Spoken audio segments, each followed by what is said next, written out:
बांग्लादेश में कई सप्ताह के उग्र प्रदर्शनों के बाद शेख हसीना ने सोमवार को प्रधानमंत्री पद से इस्तीफा दे दिया था। इसके बाद वह अपनी छोटी बहन शेख रेहाना के साथ भारत पहुंची थी। इस बीच बांग्लादेश ने अंतरिम सरकार का गठन हो गया है। मोहम्मद यूनुस ने इसके मुखिया के रूप में शपथ ली। बांग्लादेश की अंतरिम सरकार के मुखिया बने डॉक्टर मोहम्मद यूनुस ने पूर्व प्रधानमंत्री शेख हसीना के भारत में रुकने पर बयान दिया है। शपथ लेने के लिए बांग्लादेश पहुंचने से पहले एनडीटीवी को दिए एक इंटरव्यू में उन्होंने कहा कि शेख हसीना का भारत में रहना उचित नहीं है। बांग्लादेश के राष्ट्रपति मोहम्मद शहाबुद्दीन ने यूनुस और अंतरिम सरकार के सदस्यों को गुरुवार को शपथ दिलाई है। इसके पहले कई सप्ताह तक चले छात्रों के उग्र विरोध प्रदर्शन के बाद शेख हसीना ने प्रधानमंत्री पद से इस्तीफा दे दिया था और देश छोड़कर भाग गई थी। हसीना के देश छोड़ने के बाद बांग्लादेश में बड़े पैमाने पर हिंसा हुई है, जिसमें अल्पसंख्यक हिंदुओं को खास तौर पर निशाना बनाया गया है। बांग्लादेश छोड़ने के बाद 76 वर्षीय शेख हसीना अपनी छोटी बहन शेख रेहाना के साथ दिल्ली के पास गाजियाबाद में स्थित भारतीय वायुसेना के हिंडन एयरबेस पहुंची थी।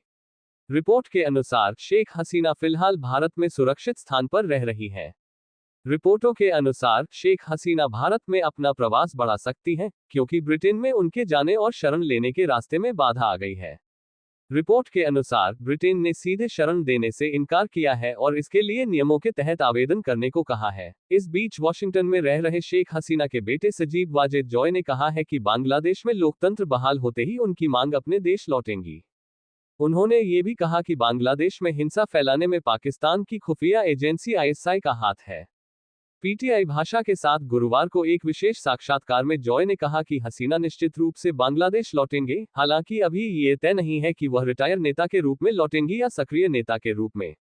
उन्होंने ये भी कहा कि शेख मुजीबुर रहमान के परिवार के सदस्य न तो अपने लोगों को छोड़ेंगे और न ही संकटग्रस्त अवामी लीग को बेसहारा छोड़ेंगे। जॉय ने अपनी मां की सुरक्षा के लिए प्रधानमंत्री नरेंद्र मोदी और उनकी सरकार के प्रति आभार व्यक्त किया तथा भारत से अंतर्राष्ट्रीय राय बनाने में मदद करने और बांग्लादेश में लोकतंत्र की बहाली के लिए दबाव बनाने की अपील की।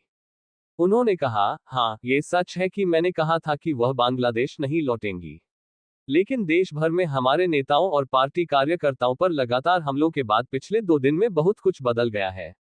अपने लोगों को सुरक्षित रखने के लिए अब हमें जो भी करना होगा वह करने जा रहे हैं। हम उन्हें अकेला नहीं छोड़ेंगे।